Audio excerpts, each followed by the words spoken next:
Shabbat Shalom, everybody. Nice to be back at Emet HaTorah in Odessa, Texas. We were blessed in Andrews with abundant rain yesterday. Filled up my little pond out back a little bit. There was so much rain come down. We haven't had it there for a long time at our place, even though it had rained in town and all that.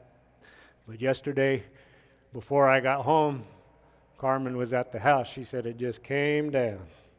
We always say he waters in a short time what it would take us all year to pull that water hose around with.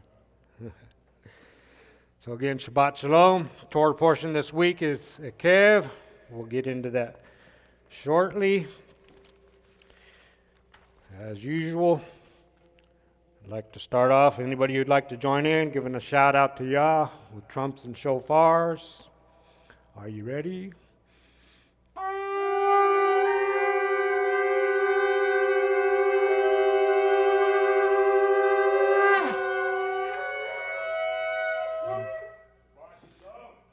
What a beautiful sound.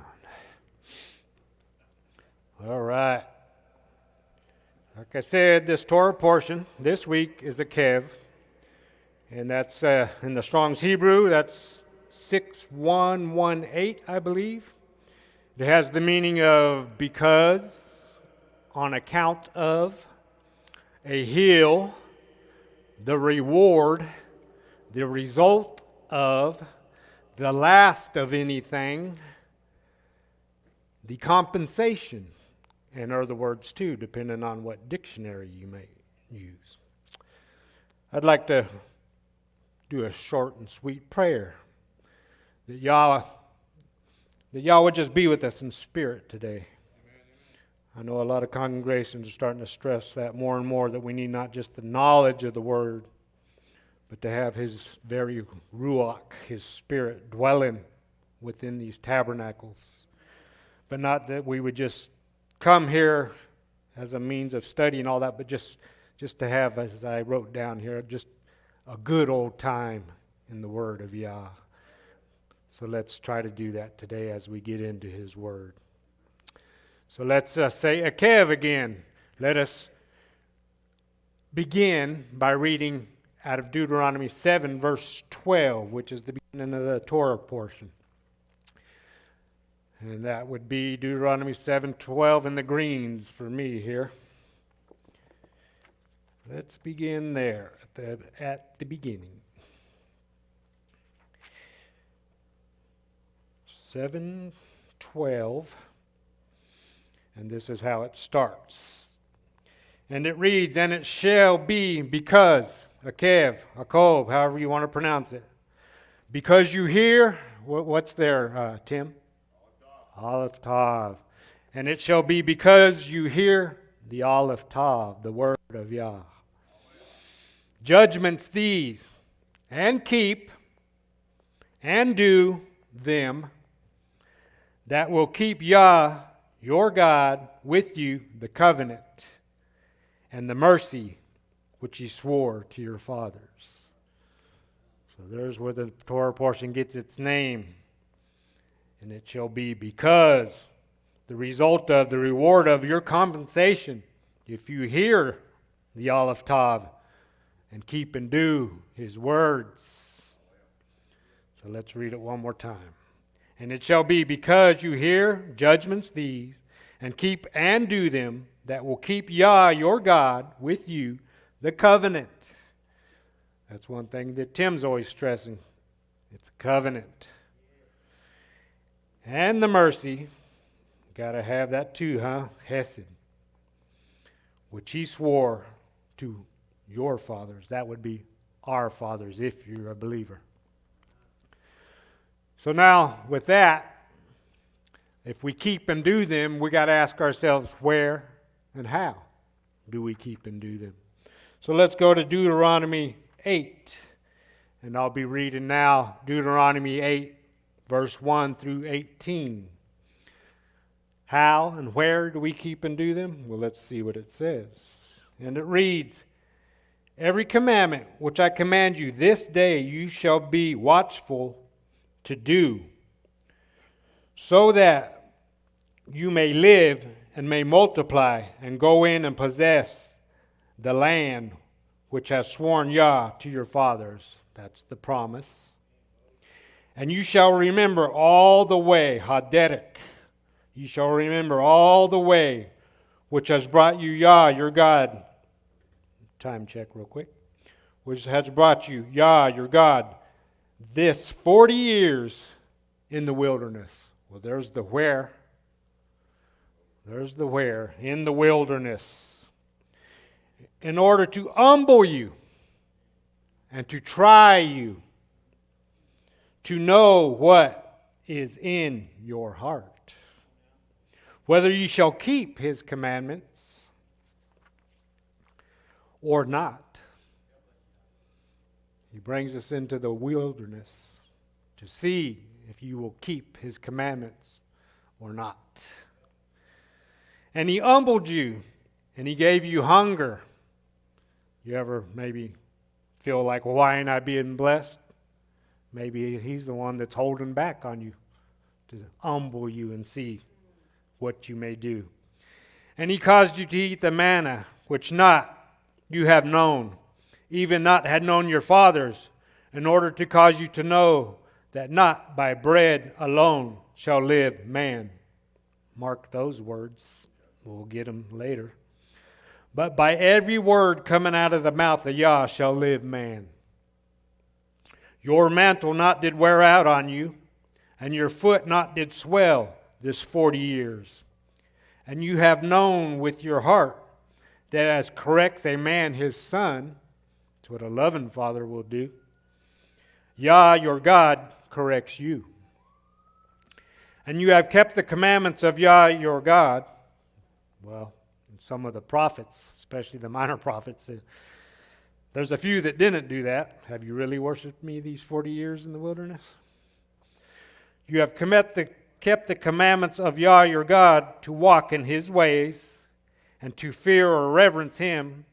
For Yah, your God, brings you into a land good, a land of brooks of water, of fountains and depths, going forth in the valleys and in the hills, a land of wheat and barley, two of the grains of the festivals there, and vines and fig trees and pomegranates, a land of olive oil and honey, a land which not with poverty you shall eat in bread, not you shall lack anything in it, a land whose stones are iron, and from the hills you shall dig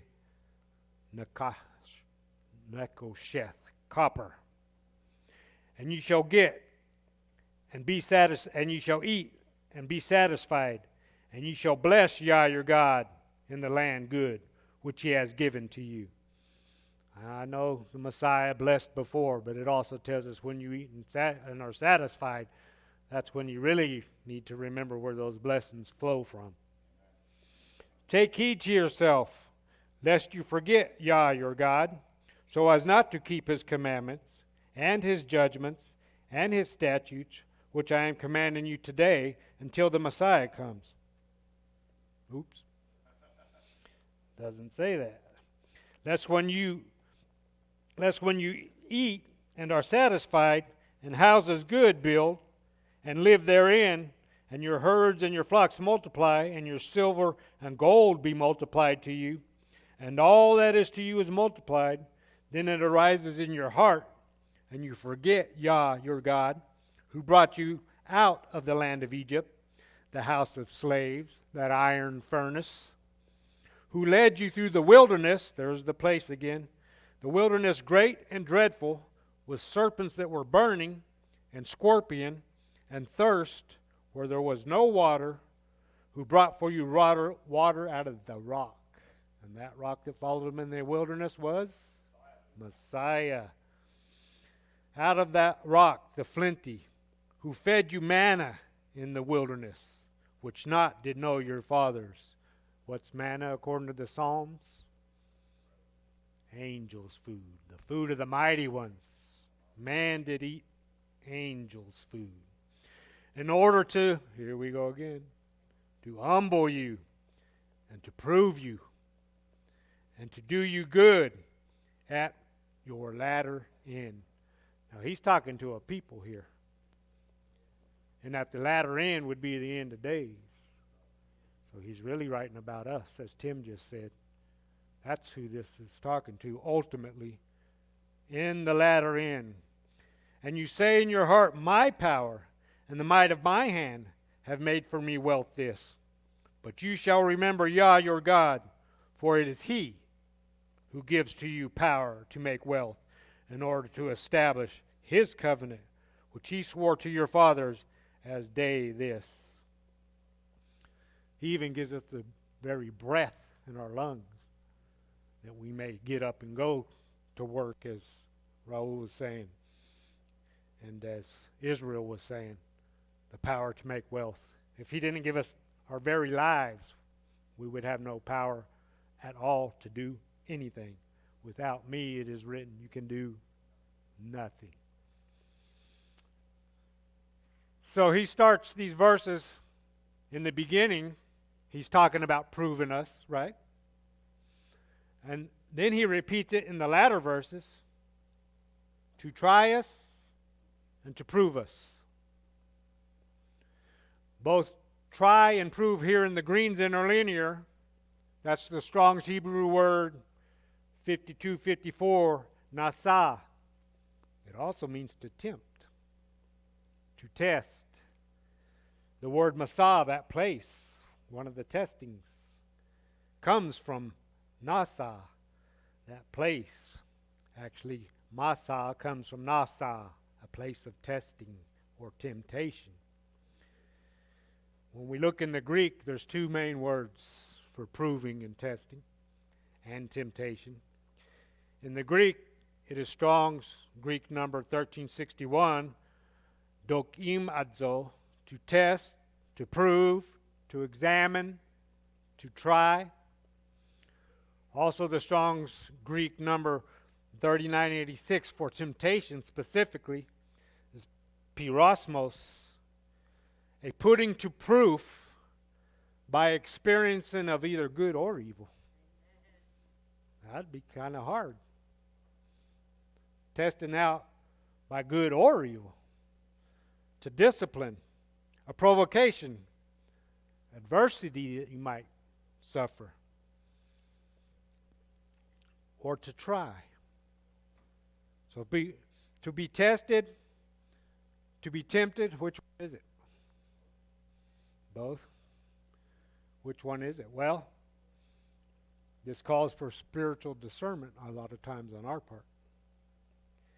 And guarding, as he said in the readings of the Torah portion, and guarding and keeping his word. Because a lot of the temptations, as we'll see, even come through the word sometimes. To be tested, to be tempted, it calls for spiritual discernment and guarding and keeping of the word. So how do we discern? Well, we guard and keep the word. How do we discern? Since this portion is Eikev, let's go ahead and listen to Yaakov. James. We're going to go to James, Yaakov.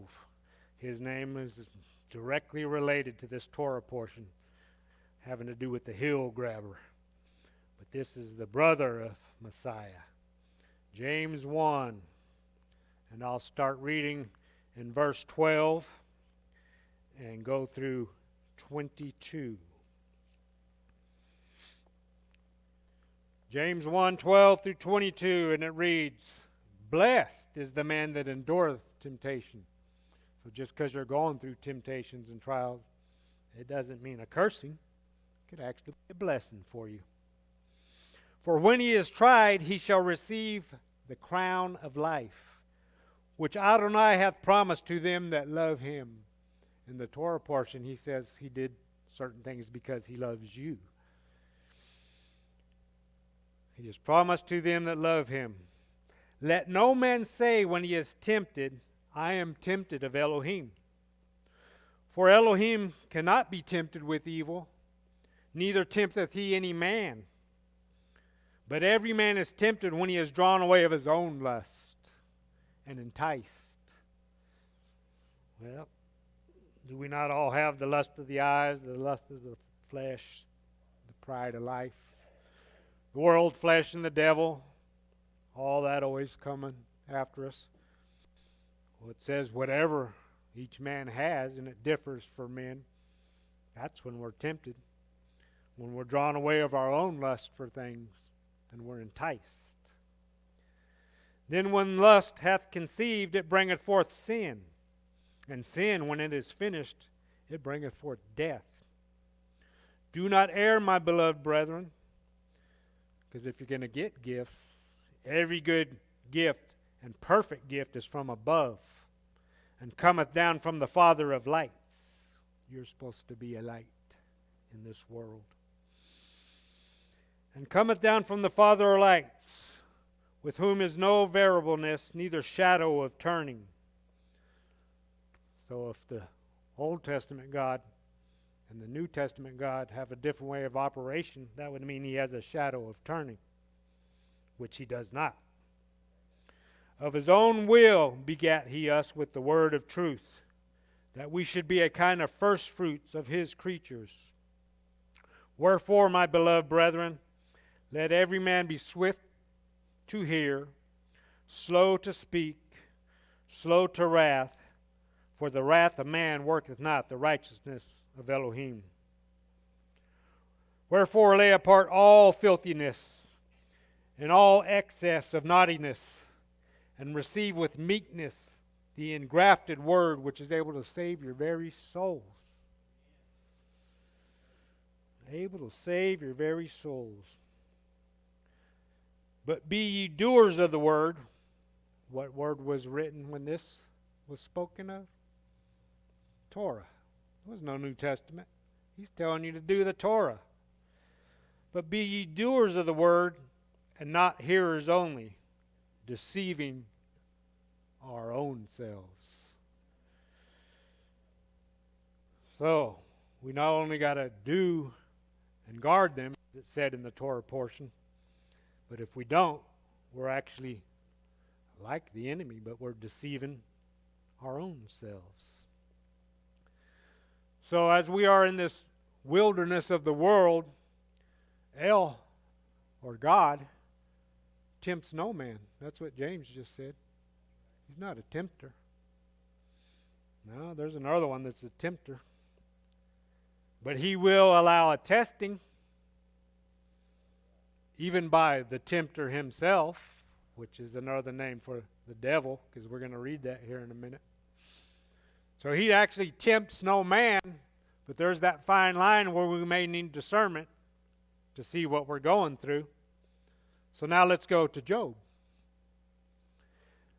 Job 1. Job 1:6. And I'll read through 12. Yes, he don't actually tempt a man, but he will allow testing. And some of it is even, as we say, lead us not into hard testing. Sometimes he even allows hard testing. Now to Job 1:6 through 12.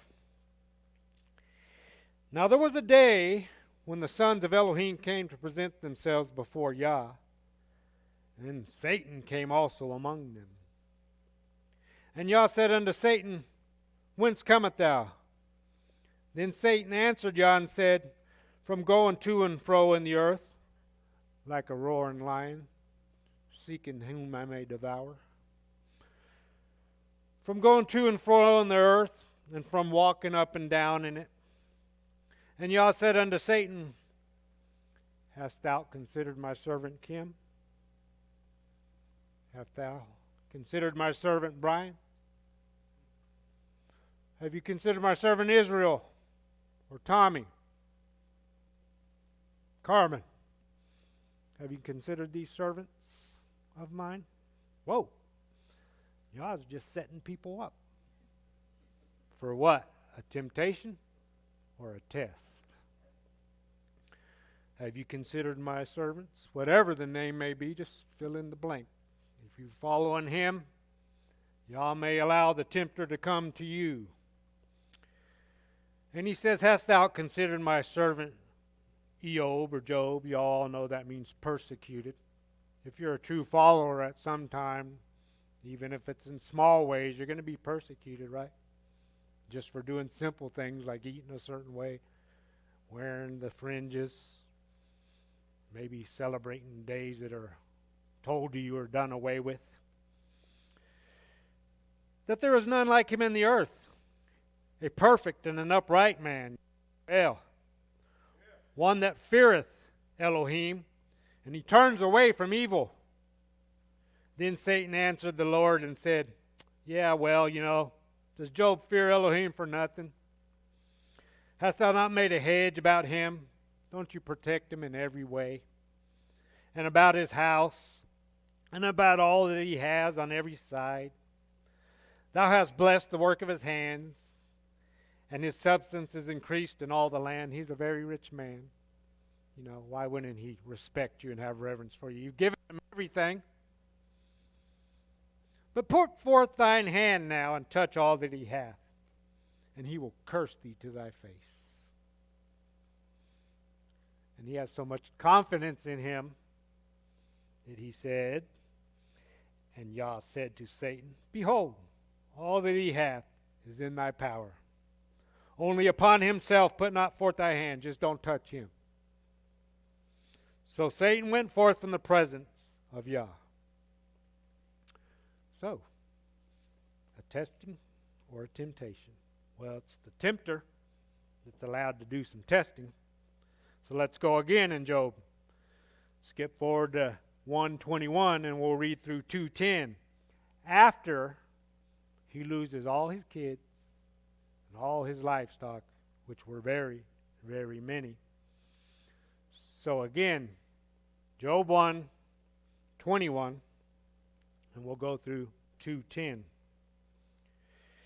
So he loses all these things, and then he says, naked came I out of my mother's womb, and naked shall I return thither. That reminds me of Josephus, right? Not Josephus, Nicodemus. Could a man enter into his mother's womb a second time? Well, maybe he understands the mother's womb is the matrix coming in, and death is the matrix going out. But he says naked he came in, and naked he's going out. Yah gave, and Yah has taken away. Blessed be the name of Yah. In all this Job sinned not, nor charged Elohim foolishly. So again there was a day when the sons of Elohim came to present themselves before Yah. And Satan came also again among them to present himself before Yah. You notice how even he's got to get his marching orders? And Yah said unto Satan, from whence comest thou? And Satan answered Yah and said, from going forth to and fro on the earth, like a roaring lion, seeking whom I may devour. And answered Yah and said, from going to and fro the earth, and from walking up and down in it.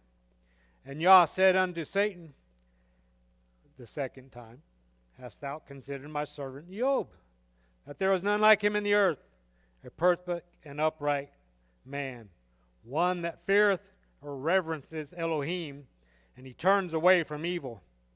And still he holdeth fast to his integrity, although thou movest me against him to destroy him without cause. You're the one that asked me to put him through this test, and I allowed it. And Satan answered Yah and said, yeah, well, skin for skin, yea, all that a man hath will he give for his own life. You told me I couldn't touch him. Let me touch him. Let me get his body, right? We were talking just recently about a man should love his wife like himself, and then it goes on to say, has any man hated his own flesh? So if she's one with you, would you do anything bad to yourself? Well, that's basically what he's saying, yeah. All that man have, he will give for himself. But put forth thine hand now and touch his bone and his flesh, and he will curse thee to thy face. And Yah said unto Satan, Behold, he is in thine hand, but save his life. Go ahead, afflict him. Afflict him grievously. Just don't kill him. Ooh. So went Satan forth from the presence of Yah, and smote Job with sore boils from the sole of his foot unto his crown. And he took him a potsherd to scrape himself withal, and he sat down among the ashes. Then said his wife unto him, Dost thou still retain thine integrity? Curse Elohim and die. But he said unto her, Thou speakest as one of the foolish women, as one of the foolish women speaketh. What? What then? Shall we receive good at the hand of Elohim, and shall we not receive evil? In all this did Job not sin with his lips. You know, Messiah told us, in this life you're going to have trouble. This world, this is not paradise. In this life you will have trouble. But be of good cheer, he said, because he's overcome the world. Now when Job's three friends, I wanted to stop at 10 there. Yeah. And all this, did Job not sin with his lips? So, Hebrews, that's a flesh man there in the creation. You know, what a mean Old Testament God. You know, I say that a lot, just trying to be real, just jesting, just joke. What a mean Old Testament God, because that's what you hear. The God of the Old Testament was so mean, but now we have this loving Jesus. What a mean Old Testament God that would put a man through such a thing. All his children, gone. All his animals, livestock, which is his wealth, gone. We joke and say, left with a nagging wife. But that mean Old Testament God, well, listen to this. Hebrews 2 tells us that as the children, Messiah also was a partaker of flesh and blood. He was a partaker of flesh and blood and suffered temptation. He was tried. Probably tried in much more painful and humiliating way than even Job was tried. And he knew what was coming on him. So he was tried. But pray tell, you know, where? Where was Messiah tried? Like we said, where and how? Where else? As Tim just said, in the wilderness. So let's go there. Let's go to Luke. How do you feel about that, Allison, when you hear Luke? It's one of my daughter's son's name, Luke. Let's go to Luke 4 and see where and how he was tried. We know it's in the wilderness because Tim just told us it was. So where and how is he tried? Luke 4, I'll read starting in verse 1. And I'll go through verse 13. And if you haven't already noticed, I switched to the King James. Luke 4, 1 through 13, and it reads, And Yahusha, being full, completely full, of the Ruach HaKodesh, he returned from Jordan and was led by the Spirit into the wilderness. There's the place. Just like the children, he was partakers of the same thing. And he's in the wilderness, being 40 days tempted of the devil. There's where I said we'll see that the tempter of old and the tempter here is the same thing. The devil, Satan, the dragon, that serpent of old, being tempted of the devil. And in those days he did eat nothing. And when they were ended, he afterward hungered. And the devil said unto him, If thou be the Son of God, command this stone that it be made bread. And Yahushua answering him, saying, knowing that it's a temptation. See, that's one thing. Last week, it says, you shall teach these words diligently to your children. And last week, if you didn't catch it, if you ever read in the Hebrew, say, we don these swords. In the Hebrew, it says, you shall sharpen these words to your children. It's the same word sharpen there to your children as Deuteronomy 32, where Yah says, if I whet my glittering sword when judgment comes, it ain't going back in the sheath. When I pull it out, I whet my glistening sword. So that's what he's about to do here. And we see the Messiah, the risen, glorified Messiah in Revelation, what comes out of his mouth? A double-edged sword. So that's what he does. The tempter comes to him, and he tells him, if you're the Son of God, command this stone that it be made bread. And that one just pulls out his sword. The word of Yah. And Yahushua answered him, saying, it is written, that man shall not live by bread alone, but by every word of Elohim. Where did we get that? Earlier in the Torah portion, we just read it. The Messiah is quoting those words that you're told are done away with. And the devil, having taken him unto a high mountain, showed unto him all the kingdoms of the world in a moment of time. And the devil said unto him, all this power will I give thee, and the glory of them, for that is delivered unto me, and to whomever I will I give it. If thou therefore wilt worship me, all shall be thine. And Yahushua answered and said unto him, get thee behind me, Satan. For it is written, pulled out that sword again, thou shalt worship Adonai thy Elohim, and him only shalt thou serve. And he brought him to Jerusalem, and set him on a pinnacle of the temple, and said unto him, if thou be the Son of Elohim, cast thyself down from hence. Now the devil, he's going to pull out the same sword. The devil knows some scripture. He's going to pull it out and start quoting some scripture. For it is written, notice they're not red letter words though.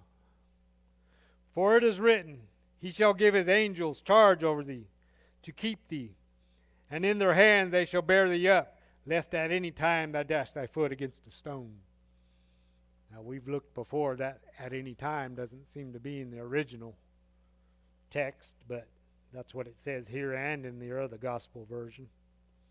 And Yahushua answered and said unto him, it is said, thou shalt not tempt or test Adonai thy Elohim. And when the devil had ended all the temptation, putting him to the test through temptation, including words of God himself. And when the devil had ended all the temptation, he departed him forever. For a season. He departed him for a season. See, the devil, he's the original terminator, right? He's the original terminator.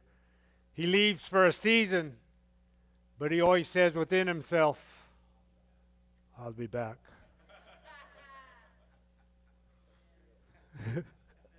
He always says that, I'll be back. But you know what? There's a day he won't be back. There's a day coming he won't ever be back. Because he's going into that lake of fire. Yeah, oh Yeshua. There's a day he's not coming back. But temptations and trials are going to go on to the end. In fact, we may be in the generation where the trials and temptations are going to be the greatest they've ever been. Right? You guys know that. You've read it. The worst time known to men is not behind us. It's in front of us. So he always wants to come back. According to 2 Chronicles 13:5, Yah made David's house sure by a covenant of salt. He made David's house sure by a covenant of salt. See, David spent a lot of time in the wilderness, right? When the prophet went looking for the one to anoint, all the sons seemed to be there with Jesse, Yishai, and David wasn't there.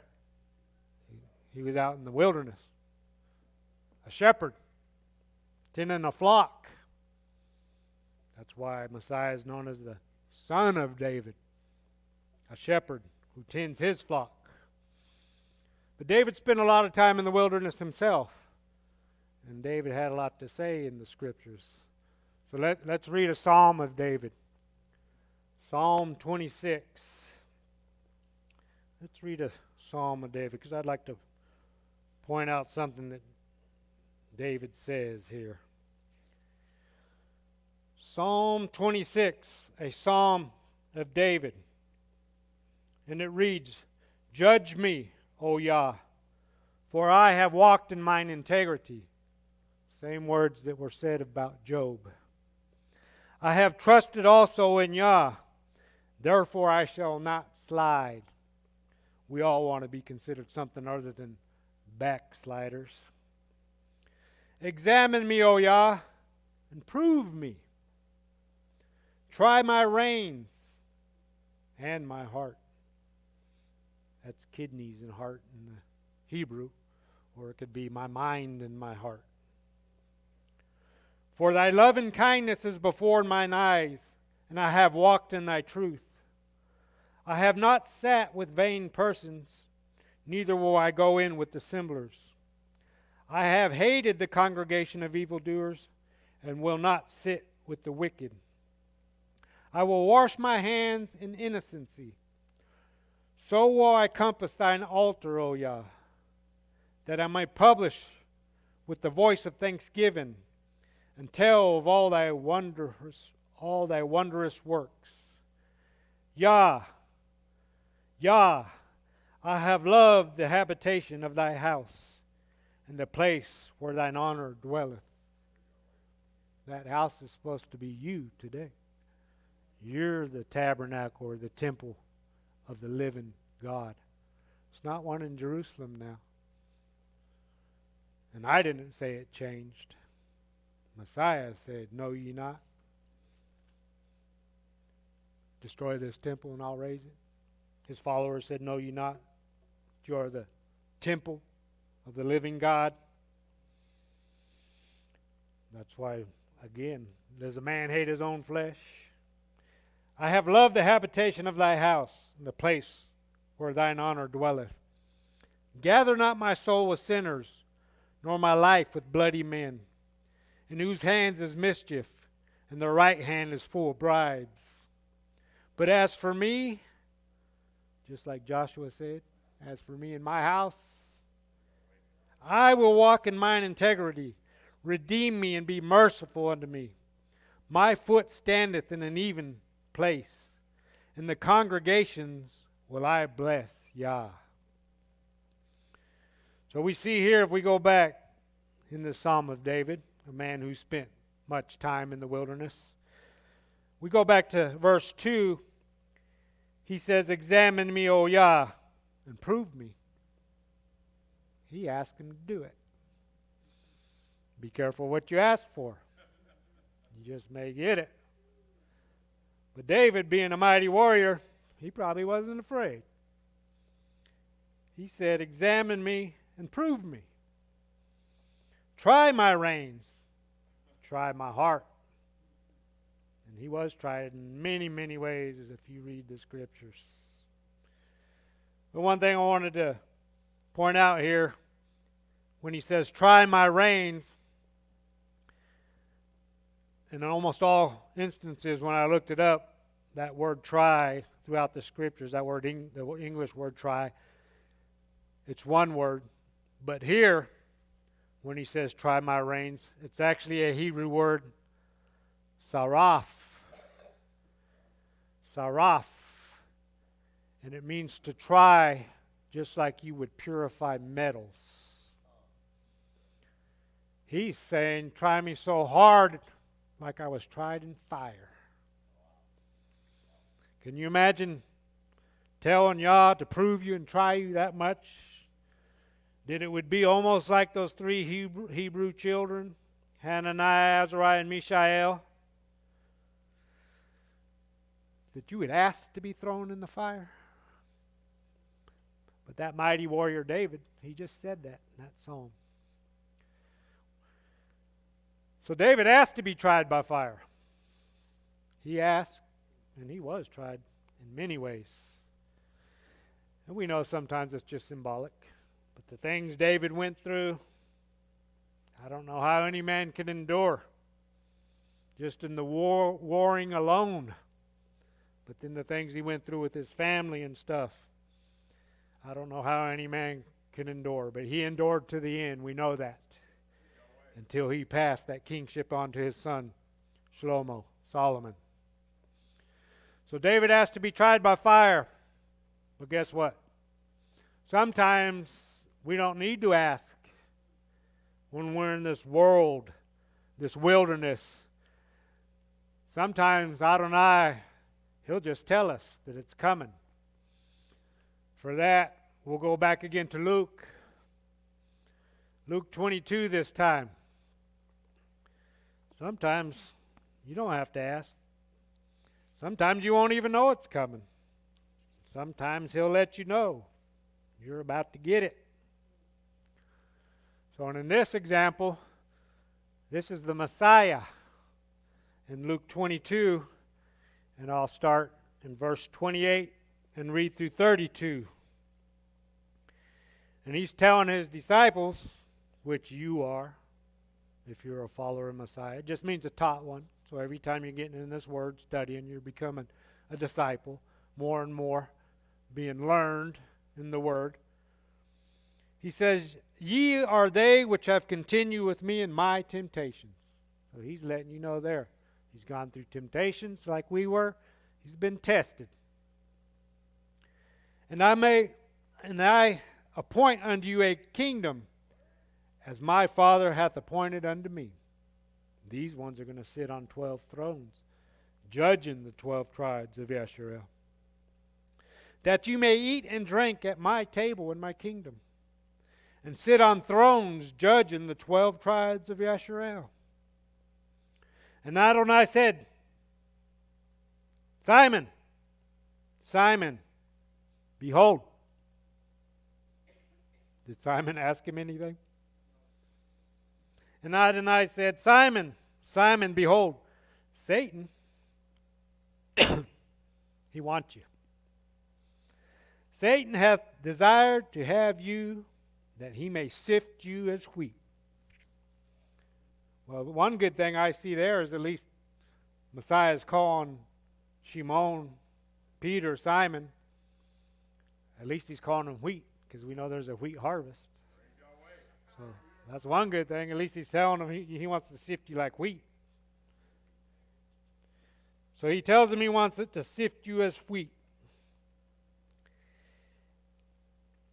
But I have prayed for thee, that thy faith fail not. And when thou art converted, strengthen thy brethren. So if we just take that, though, back to 31, and just go with what the word or the name Simon means, he could be talking to any of you.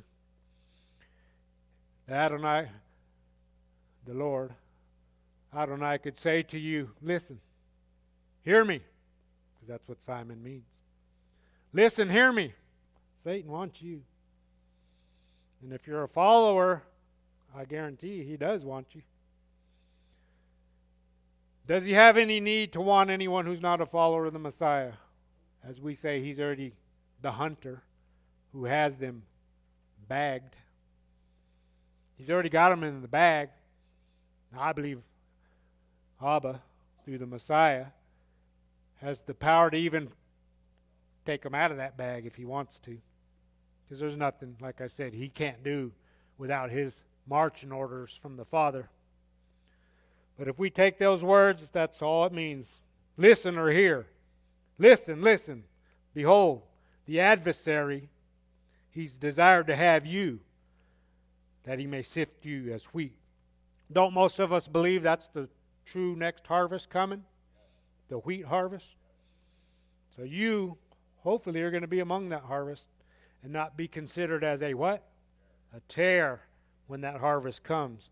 That they are the ones that are going to be bundled up and getting ready for the fire.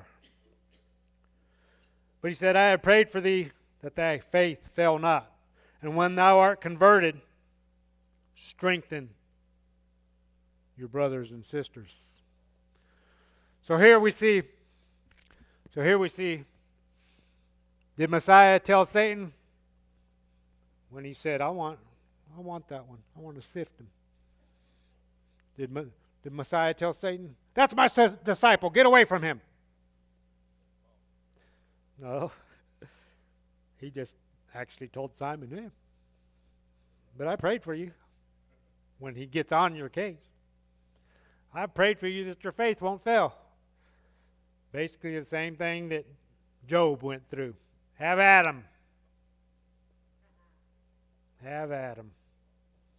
You know, my walk has been filled with many problems and troubles, trials, tribulations, temptations. It's not been a bed of roses. You know, a lot of people think that once you become a believer, everything's going to be just fine. How many of you know every rose has its thorn? Even if it was a bed of roses, every rose has its thorn.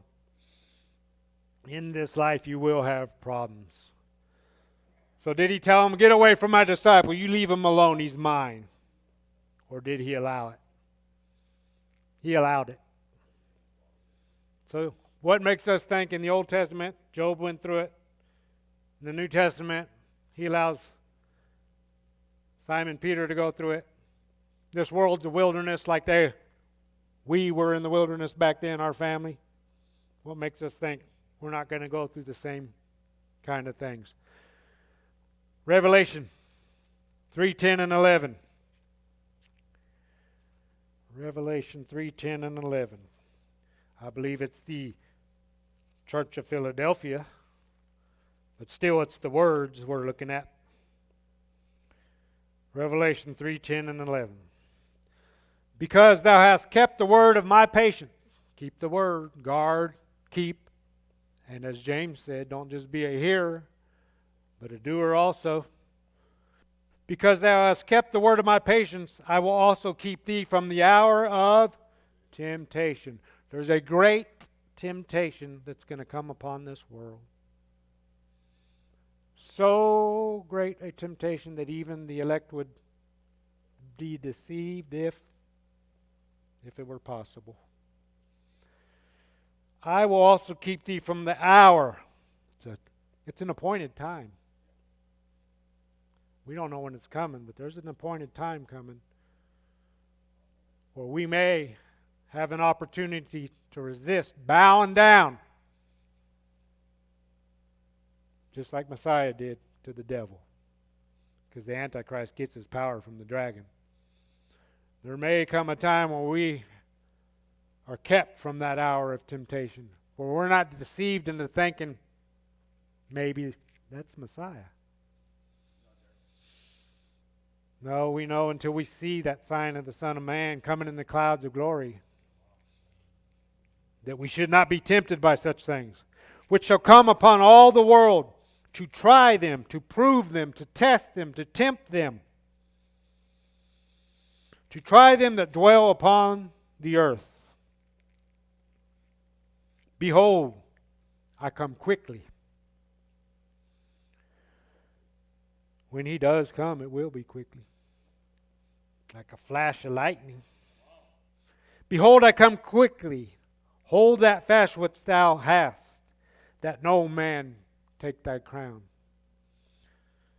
So are we that generation? I don't know. Could be. But we know it's coming.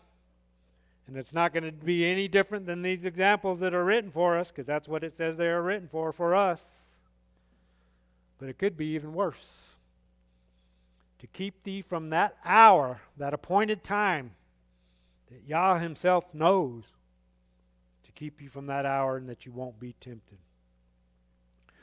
Remember that as we left Egypt, that one of the tests by the mouth of Yah, as we left Egypt, he actually said it, and we're going to read it. This is a test. Remember, as we left Egypt, that one of the tests by the mouth of Yah was Shemot, or Exodus 16, 2 and 4.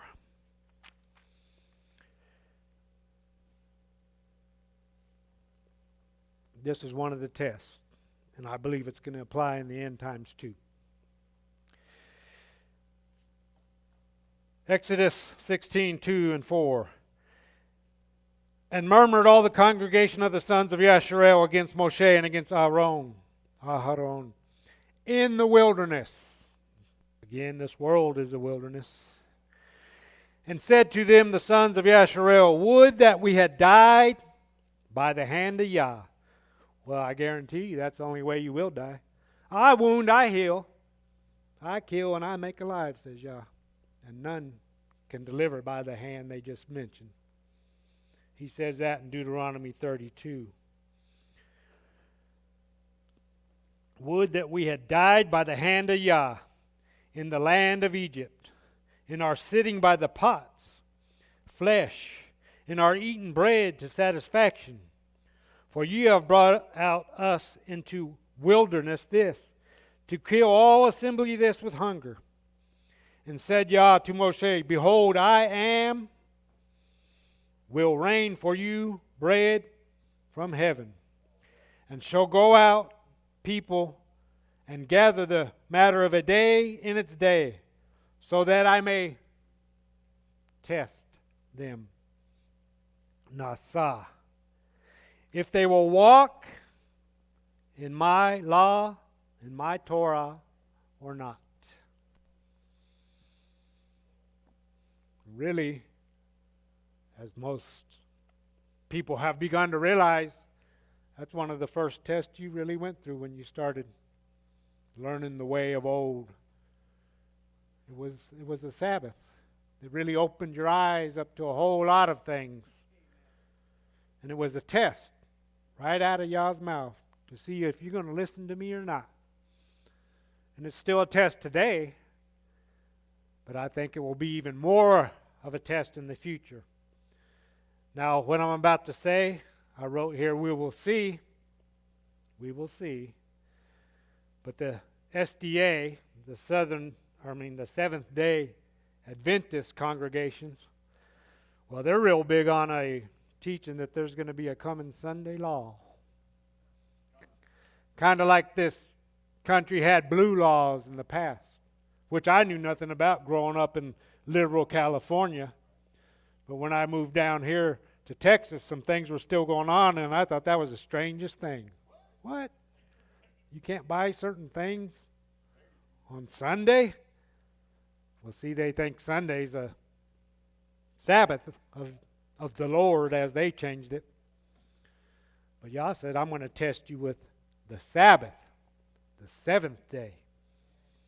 So the Seventh-day Adventists, they're real big on teaching that that's coming.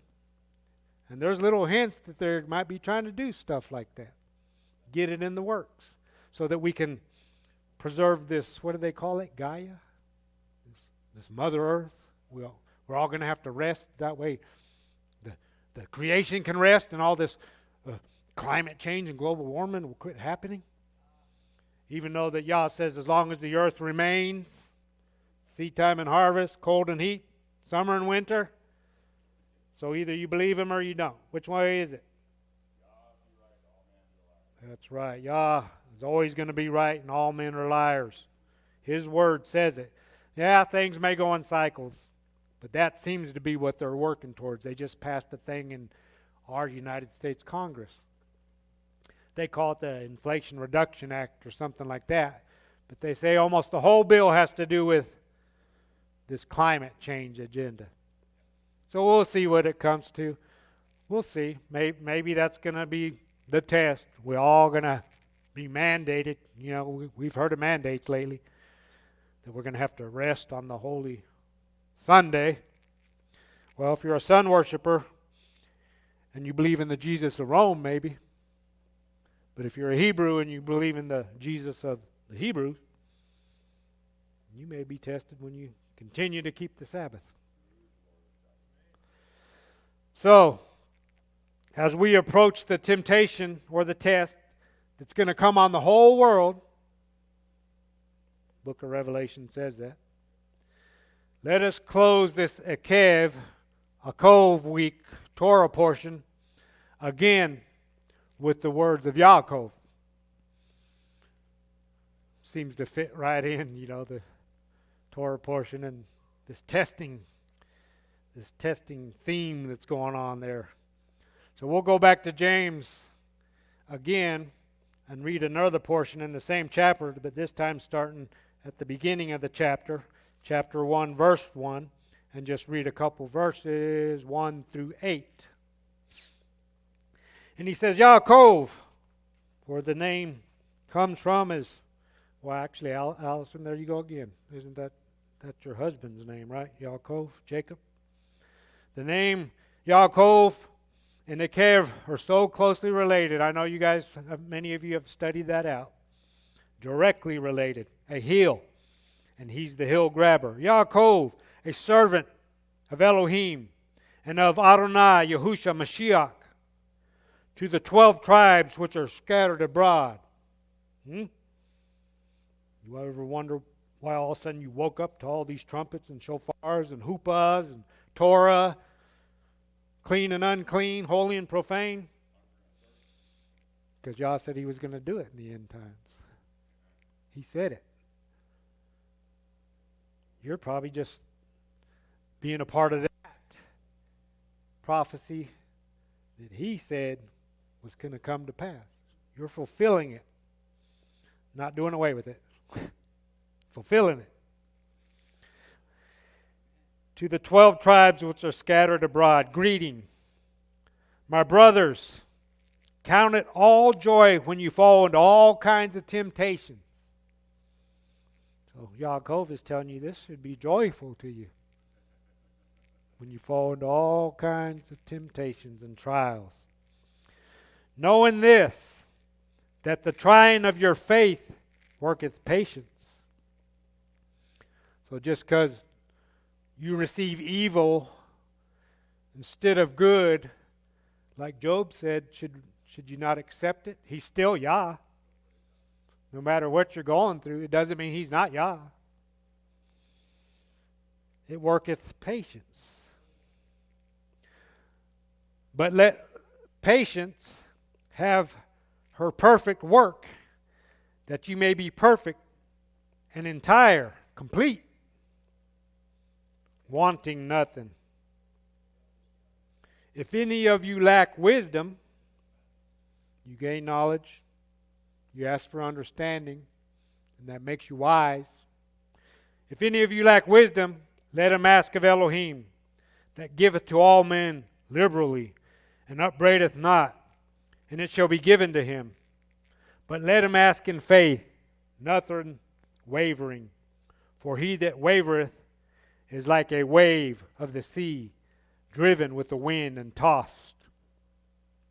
Those who waver, if you remember other Torah studies, those are the ones that Amalek comes after. Those who are wavering in the way. Amalek goes after them first. For let not that man think that he shall receive anything of Adonai. For a double-minded man is unstable in all his ways. Well, what does that mean? I know you got the knowledge of good and evil inside of you.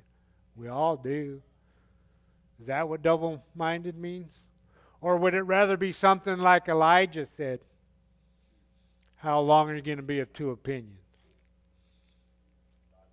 If Yah, the one on the right, And in this camp is, if he's El, worship him.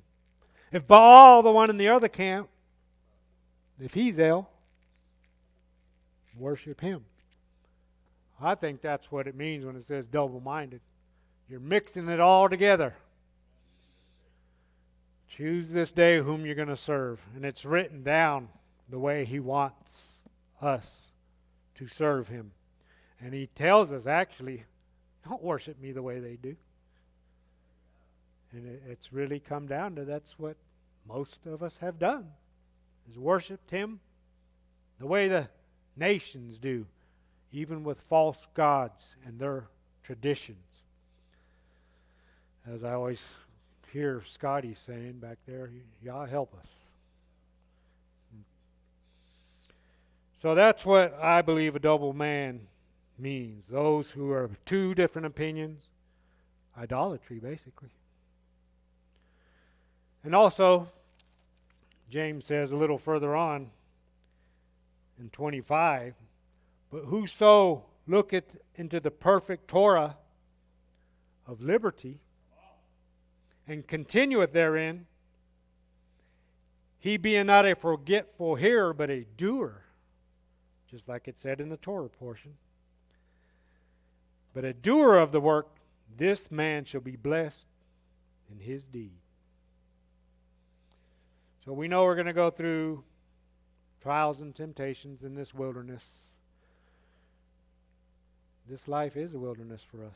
We're just sojourners, passing through. One day we're going to what? Cross over. That's what Hebrew means. We're going to cross over from this eon, if you want to call it that, this age, and we're going to cross over. Resurrection power. I mean, how crazy does that sound? Resurrection power. That God even has the power to raise the dead. And you believe that? Yeah. Of course we do. That's why we're here. Because if there is no resurrection, our faith is completely in vain. So in closing again, let us not be double-minded.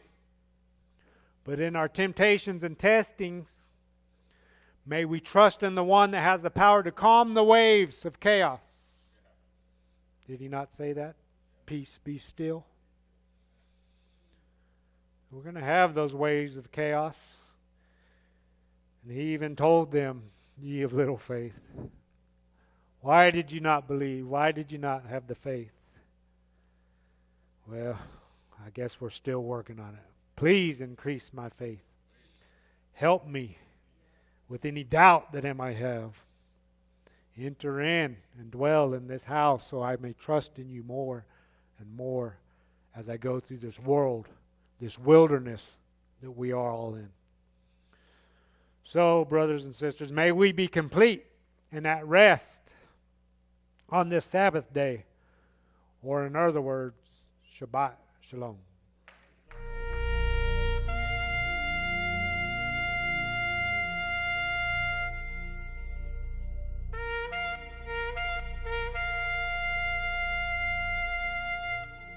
Thank you for watching a teaching from Emet HaTorah. If you are ever in the Odessa area, we would love to welcome you to our Shabbat service, 11 a.m. every Sabbath. For more information or for more teachings, feel free to find us on the web, www.emethatorahodessa.com. Also, you can find us on Facebook. Thank you. God bless you and your family. Shalom.